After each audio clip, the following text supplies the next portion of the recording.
Do you think XMR is leading the way for Litecoin? There's a possibility that we're actually very close and XMR might actually be, in fact, leading the way for Litecoin. And where is it? I got to bring it up. Yeah. So essentially what I saw someone who made a post, because XMR has essentially been curving up and people expect that XMR, Litecoin is going to curve up as well. But I think people are getting it wrong. XMR, if we look at it, and I'm just gonna bring up this, master's post, and then we're gonna go into my own. We're gonna open the charts ourselves.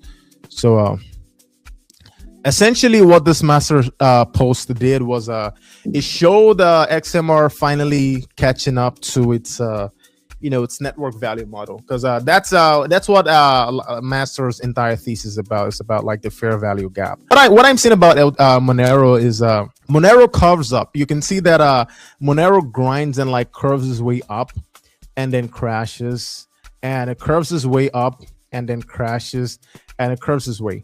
But if you look at Litecoin stays flat and it levels up. That's what Litecoin does. It levels up. It doesn't. Litecoin doesn't. Like people think, oh, we're gonna start grinding all the way up. While that's possible, I don't think that's the way Litecoin moves.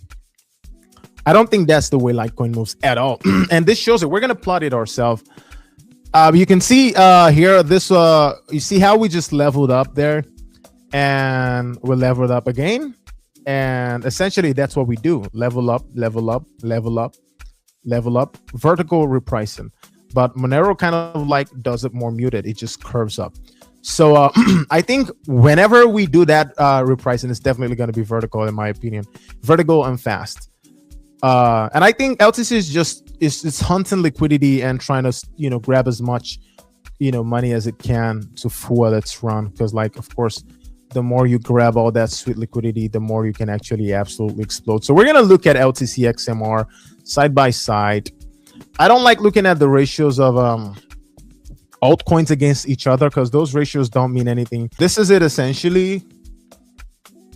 So this is LTC and this is XMR.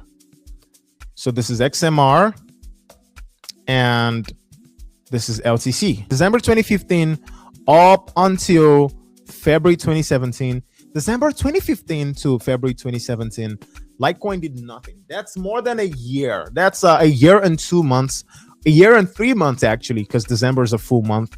A year and 3 months, LTC did absolutely nothing. It was just range bound, absolutely decimating traders, whilst XMR was exploding. You can see that XMR was actually exploding, and you can see that we're gonna calculate the percentage. December 2015 to February 2017, 13 months, Monero went on a run that took it 4,500%. It went up 4,500%. December 2015 all the way to February 2017, 4,500%. What did LTC do in the same time period? LTC went up 35%. 35% in 13 months. 13 months. XMR went up 4,500%, 4,500% in the same time period. And what happens after that? What happens after that? Let's go back to LTC. LTC leveled up. That's what it does. It levels up. It goes on a violent repricing. That is what LTC does. It waits for everyone to believe it's dead, and it goes on a violent repricing. It's the game. It's the game. And everyone's going to get punked again because everyone is so damn emotional. People don't understand the way this game's played. I'm sure everyone was quick to call LTC dead between, December 2015 and February of 2017. Of course, I wasn't around back then, but I would imagine that they actually thought that, because XMR had absolutely exploded. It was like the darling. Of course, it's gone like 4,500%. And essentially, I'm sure a lot of Litecoiners probably started going like, oh, I have to go hop on this, Monero thing. Like Litecoin it's gone. It's dead. It's, it's the end of it. It's never going to come back again. And look at what happens, right? We're going to do from the swing low to swing highs from March of 2017 all the way to, oh, now I think I went a little too down, but yeah, swing low to swing high, March 2017 to December 2017, LTC did a 10,000%. So again, I come back to XMR and you can see from December 2015 all the way to February 2017, XMR 4,500%. The same time period, LTC did absolutely nothing. It only went up 35%. And over the next 10 months, from March of 2017 to December of 2017, LTC leveled up. It went up 10,000%. 10,000%. So now let's look at what XMR did in that time period, because a lot of people play with their emotions. You know, they put their emotions on the line when it comes to these things. LTC did 35% in, you know, from 2015, December 2015 all the way to February 2017. LTC did 35%. XMR did 4,500%. Now, from March of 2017 all the way to December, LTC did a 10,000% and XMR did a 3,000%. And that is just the game. That just shows you the game. That just shows you there's a possibility that XMR might just be, you know, creating a premonition for LTC. It might just be creating the conditions for LTC.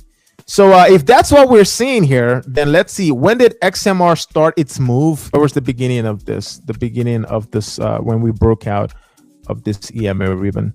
So we broke out and started as you know, ultimately. So that was December of 2024. Interesting. All the way up, you know, up until now, we've done 400% from swing lows to swing highs. Now, what has LTC done from December 2014? December 2014. Let's December 2024 rather. December 2024. What has LTC done, bro? We've actually done negative 30, negative 30%. Holy smokes, bro! Like who's writing the script, bro? Like this is actually insane. So let me get this straight. Hold on. 2015, from December 2015 to you know, February 2017, LTC did a 35% only. XMR did a 4,500%.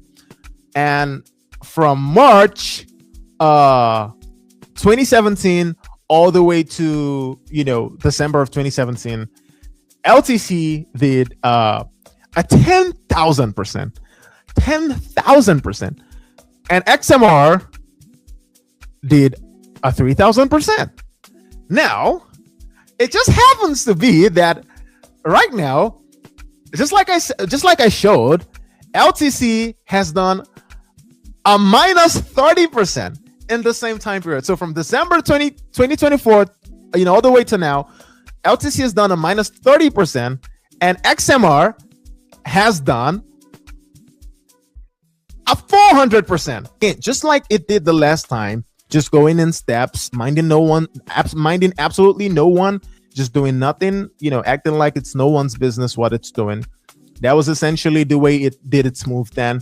It's literally doing the same thing. It's just going on its own, taking the steps. While LTC doesn't play games like that.